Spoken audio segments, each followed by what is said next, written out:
চব্বিশের গণ অভ্যুত্থান, রক্ত দিয়ে অর্জিত গণ অভ্যুত্থান, 24-এর গণ অভ্যুত্থান, আতিক গাজীর হাতের বিনিময়ে অর্জিত গণ অভ্যুত্থান, 24-এর গণ অভ্যুত্থান আমার ভাইদের চোখের বিনিময়ে অর্জিত গণ অভ্যুত্থান। এই 24-এর গণ অভ্যুত্থান আমার হাজারো ভাইয়ের শহীদের রক্তের বিনিময়ে অর্জিত গণ অভ্যুত্থান। আমরা এই গণ অভ্যুত্থানের প্রক্লেমেশন দিতে চেয়েছি, আমরা ঘোষণাপত্র দিতে চেয়েছি, আমরা বলেছি, আমরা রাষ্ট্রকে বলেছি যাতে রাষ্ট্রের পক্ষ থেকে যেন আমাদেরকে এখানে সাপোর্ট করা হয়। আমরা রাজনৈতিক দলগুলোর কাছে গিয়েছি, আমরা বলেছি যে হচ্ছে সকলে যেন আমাদের এখানে সমর্থন জানায়, যেন হচ্ছে এই প্রক্লেমেশনকে গ্রহণ করে, কারণ প্রক্লেমেশন একটি ঐতিহাসিক দলিল, এই ঐতিহাসিক দলিলকে অবশ্যই গ্রহণ করতে হবে। এই ঐতিহাসিক দলিলের মধ্য দিয়ে বস্তা পচা রাজনীতির অবসান হবে, কিন্তু সেই ঐতিহাসিক দলিল যাতে আমরা উপস্থাপন করতে না পারি, যাতে আমরা উপস্থাপন না করি, সেই ক্ষেত্রে বিভিন্ন ধরনের বাধার সৃষ্টি করা হয়েছিল। তবে আমাদের প্রাথমিক বিজয়, আমরা প্রাথমিকভাবে বিজয় লাভ করি যে সরকার আমাদের এই প্রক্লেমেশনের ব্যাপারে হ্যাঁ বাচক কথা বলেছে, সরকার আমাদের এই প্রক্লেমেশনের ব্যাপারে সম্মতি দিয়েছে। আমরা বৈষম্যবিরোধী ছাত্র আন্দোলনের বিপ্লবী ছাত্র জনতা আমরা সিদ্ধান্ত নিয়েছি, আমরা অবশ্যই আমরা শহীদ মিনারে আমরা একত্রিত হব। আমরা আমাদের পূর্ববর্তী যে কর্মসূচি আমরা দিয়েছি, আমরা শহীদ মিনারে আমরা বিপ্লবীরা সেখানে একত্রিত হব। আমাদের সরকারের পক্ষ থেকে প্রক্লেমেশন আসবে, কিন্তু তাই বলে আমাদের একত্রিত হওয়া বন্ধ হয়ে যাবে না। আমাদের সেখানে আগামীকালকে আহত থেকে শুরু করে আহতদের থেকে শুরু করে শহীদ পরিবার এবং সারা ঢাকা শহরের মা বোনেরা যেভাবে 5 আগস্ট রাজপথে নেমে এসেছিল, প্রতিটি বাড়ি ঘর থেকে যেভাবে রাজপথে নেমে এসেছিল, তারা প্রক্লেমেশনের পক্ষে আমাদের পক্ষে অবস্থান নিবে।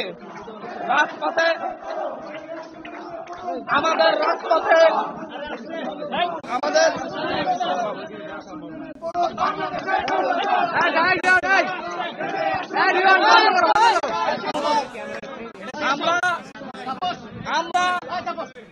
আমরা সারা ঢাকা শহরের মানুষকে বলবো, এই প্রক্লেমেশনের বিরুদ্ধে দেশি বিদেশি যে ষড়যন্ত্র হয়েছে, সেই ষড়যন্ত্রের বিরুদ্ধে সরকার একটি ব্রেক মেরে দিয়েছে।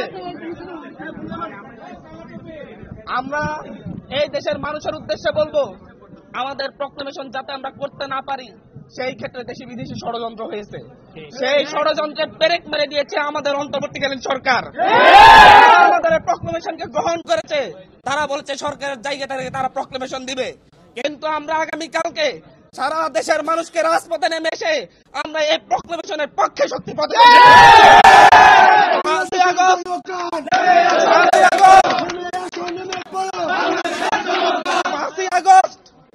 5ই আগস্ট ঢাকা শহরের প্রতিটি বাড়িঘর থেকে মানুষ নেমে এসে এদেশের গণ অভ্যুত্থানের পক্ষে শপথ নিয়েছিল।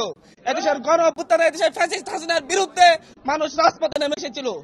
আগামীকালকে সেই জায়গা থেকে, সেই গণ অভ্যুত্থানের অংশীদারিত্বের জায়গা থেকে যারা আমাদের ঢাকা শহরের যত মানুষ সেই 5ই আগস্ট রাজপথে নেমে এসে শেখ হাসিনার বিরুদ্ধে স্লোগান ধরেছিল, শেখ হাসিনাকে না বলেছিল, আগামীকালকে ঢাকা শহরের প্রতিটি মানুষ আমার শহীদ ভাইদের রক্ত অর্জিত গণ অভ্যুত্থানের প্রক্লেমেশনের পক্ষে রাস্তায় নেমে এসে আমাদের আমরা আগামীকালকে ঢাকা শহরে 5ই আগস্টের মতো একটা গণজোয়ার দেখতে পাবো।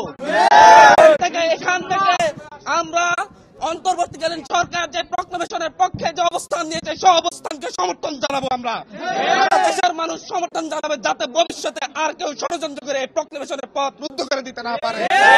আমাদের 71-এর প্রক্লেমেশন আছে, 24-এর প্রক্লেমেশনও হবে, এটা গভর্নমেন্টের জায়গা থেকে হবে, কিন্তু সেটার জন্য আমাদের সমর্থন এই দেশের মানুষ আগামীকালকে সমর্থন জানিয়ে দিবে।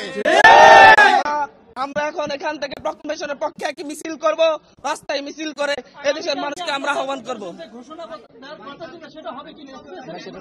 আমরা সেটা আপনাদেরকে বলছি, আমরা প্রক্লেমেশনের পক্ষে আগামীকালকে এদেশের মানুষ অবস্থান নিবে এবং এই প্রক্লেমেশনটা কিভাবে হবে সেটা আমরা কাউকে সেখানে বলে দিব।